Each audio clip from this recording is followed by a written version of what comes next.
بسم اللہ والصلاة والسلام علی رسول اللہ صلی اللہ علیہ وآلہ وسلم۔ معزز سامعین کرام، السلام علیکم ورحمۃ اللہ وبرکاتہ۔ میں امام احمد علی بروکلن نیو یارک سے آپ سے مخاطب ہوں۔ گزشتہ کچھ دنوں سے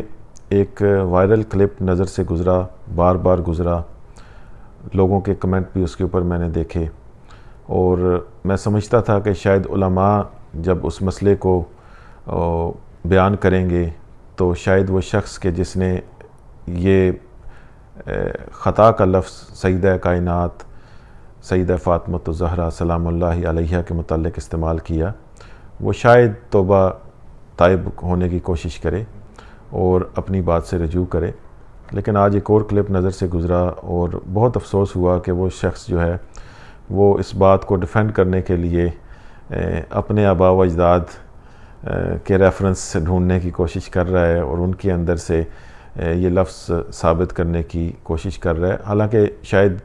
اگر وہ اپنے الفاظ کو خود ایک دفعہ دوبارہ کلمہ پڑھ کے سنیں تو شاید اسے اپنی غلطی سمجھ میں آ جائے۔ سب سے پہلے جب کبھی کوئی آپ پہ تنقید کرتا ہے تو آپ اس تنقید کے اوپر فائٹ بیک کرنے کی بجائے اگر آپ ٹھنڈے دماغ سے بیٹھ کر سوچیں اور اللہ سے استغفار کریں اور اس کے بعد اس تنقید کے اوپر غور کریں تو یقیناً اگر آپ غلط ہیں تو آپ کو اپنی غلطی نظر آ جائے گی۔ اس شخص کو یقیناً توبہ کی ضرورت ہے تاکہ اللہ تبارک و تعالیٰ اس کے دل کو کھولے اور اسے حق اور سچ نظر آئے۔ علماء چونکہ اس کے اوپر بات کر رہے ہیں، میں صرف دنیاوی اعتبار سے آپ کو چند چیزیں سمجھانے کی کوشش کروں گا تاکہ آپ اور میں اپنے ایمان کی حفاظت کر سکیں۔ عام لوگوں کے لیے، عام عوام کے لیے، عام مسلمانوں کے لیے، ہم سب کے لیے ایک حکم نبی پاک صلی اللہ علیہ وآلہ وسلم کی حدیث مبارکہ کے اندر ہمیں ملتا ہے، جس میں نبی پاک صلی اللہ علیہ وآلہ وسلم کا ارشاد مبارک ہے، لا تسبوا الاموات فانہم قد افضوا الی ما قدموا، کہ جب بھی کوئی بندہ، کوئی شخص اس دنیا سے رخصت ہو جائے اور آپ اس کے بارے میں بات چیت کریں تو اس کے بارے میں نیگیٹو بات چیت نہ کریں، اس کے بارے میں اس کو برا بھلا نہ کہیں، اس لیے کہ وہ شخص جو ہے وہ اس دنیا کے اندر اپنے اعمال پورے کر چکا ہے اور اب اس کے اعمال جو ہیں وہ اللہ تبارک و تعالیٰ کے پاس پہنچ چکے ہیں، اور اب وہ روز قیامت اس کے متعلق تمام فیصلہ ہوگا۔ ہمارا یہ کوئی حق نہیں ہے کہ ہم اس کو برا بھلا کہیں یا اس پہ تنقید کریں۔ تو یہ اگر ایک حکم جو ہے یہ ہم تمام لوگوں کے لیے ہے تو اب آپ اس معاملے کو سوچیں کہ نبی پاک صلی اللہ علیہ وآلہ وسلم کی شہزادی سیدہ کائنات سیدۃ النساء اہل الجنہ، جنت کی تمام عورتوں کی سردار، ٹھیک ہے، وہ دنیا سے رخصت ہو چکی ہیں، اور ان کے متعلق اب کوئی شخص یہ جسارت کرے کہ یہ لفظ استعمال کرے کہ خدا نخواستہ نعوذ باللہ من ذالک کہ ان سے کوئی خطا ہوئی ہے، استغفر اللہ استغفر اللہ استغفر اللہ۔ اللہ تبارک و تعالیٰ ایسی سوچ پیدا ہونے سے پہلے ہی اللہ تبارک و تعالیٰ ہمیں اس دنیا سے اٹھا لے، اس سے بڑی میں کیا دعا کر سکتا ہوں کہ یہ ہماری زندگی جو ہے یہ بیکار ہے کہ اگر ہمارے دل کے اندر، ہمارے دماغ کے اندر نبی پاک صلی اللہ علیہ وآلہ وسلم کی اولاد کے متعلق کوئی ایسا لفظ آئے۔ اب میں اس بات کو ایک اور زاویے سے آپ کے سامنے پیش کرتا ہوں کہ آپ کسی ایک ایسے شخص کو دیکھتے ہیں کہ جو کہہ رہا ہے کہ جی میرا والد غلط ہے، میری ماں غلط ہے، وہ یہ غلطی کرتا ہے، میرے والد نے جائیداد کے میں اتنے پیسے اس کو دے دیے، میرے والد نے مجھے یہ والی گاڑی نہیں دی، ٹھیک ہے۔ جب آپ ایک ایسے شخص کو دیکھیں گے تو آپ کو فوراً سب سے پہلے یہ خیال ذہن میں آئے گا دنیاوی اعتبار سے کہ یار یہ کیسا شخص ہے، اپنے باپ کی برائی کر رہا ہے، اپنی ماں کی برائی کرتا ہے، اپنے بڑوں کی عزت نہیں کرتا، اور ہر آدمی اس کو اس طرح سے مخاطب کرے گا کہ یار یہ بندہ جو ہے نا یہ تو اپنے بڑوں کی بھی عزت نہیں کرتا، یہ تو انہیں بھی برا بھلا کہتا رہتا ہے، ٹھیک ہے۔ تو اب سوچنے کی بات یہ ہے کہ جب ہم دنیاوی اعتبار سے ایک ایسے آدمی کی بات کو قبول نہیں کرتے کہ جو اپنے والدین کے اوپر تنقید کر رہا ہے، ٹھیک ہے، اپنے والدین کو خطا کار کہہ رہا ہے، اپنے والدین کو غلط کہہ رہا ہے، اس کی بھی ہم اس طرح سے عزت نہیں کریں گے۔ ایک چیز ذہن میں رکھیں کہ گناہ ایک الگ چیز ہے۔ اگر کوئی آدمی گناہ گار ہے تو اگر اور وہ زندہ ہے تو ہم نے کوشش کرنی ہے، ہم نے دعا کرنی ہے کہ ہم کوشش کریں کہ اس کو ہم اس گناہ سے بچا سکیں، ہم اس کو اس گناہ سے دور کرنے کی کوشش کر سکیں، ہم اس کے لیے دعا کریں کہ یا اللہ یہ بندہ ہمارا گناہ گار، ہمارا مسلمان بھائی ہے، بہن ہے، اس کو اس گناہ سے بچا لے، یہ تو ٹھیک ہے۔ لیکن اب ایک آدمی اگر گناہ گار بھی اس دنیا سے چلا جاتا ہے تو ہمیں بھی اس کے گناہ ڈسکس کرنے کی اجازت نہیں ہے، جیسے میں نے حدیث مبارکہ آپ سے بیان کی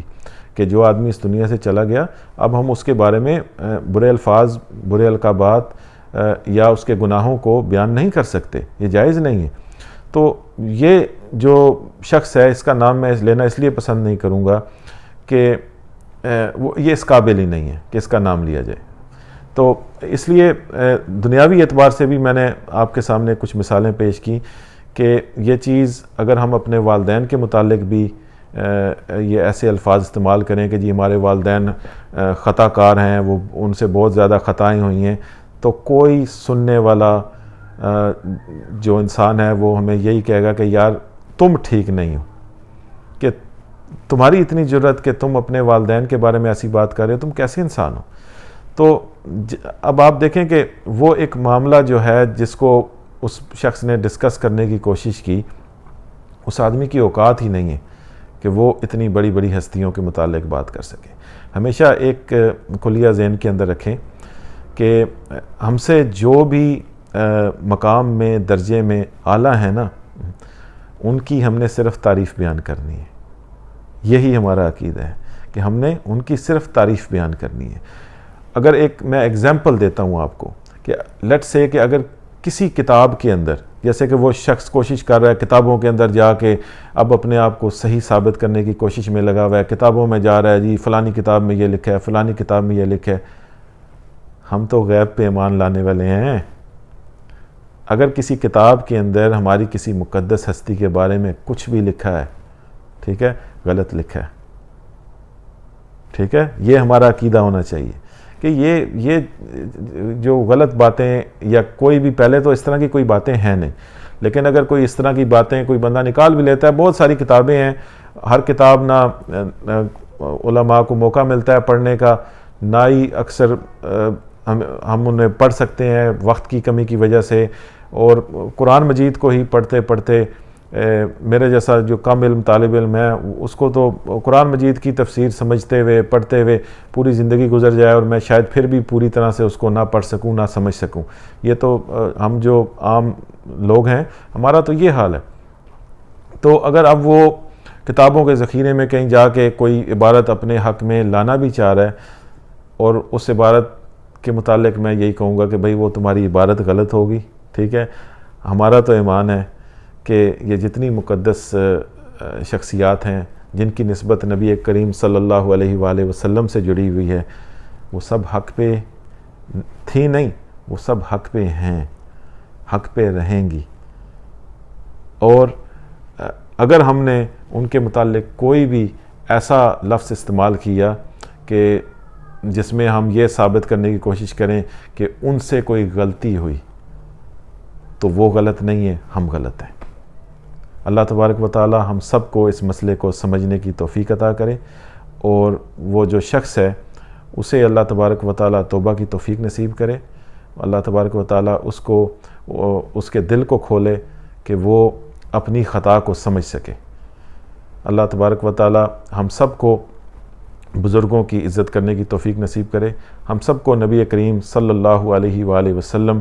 کی سچی غلامی نصیب کرے، ہم سب کو نبی پاک صلی اللہ علیہ وآلہ وسلم سے سچی محبت نصیب کرے۔ اللہ تبارک و تعالی ہمیں، ہمارے آنے والی نسلوں کو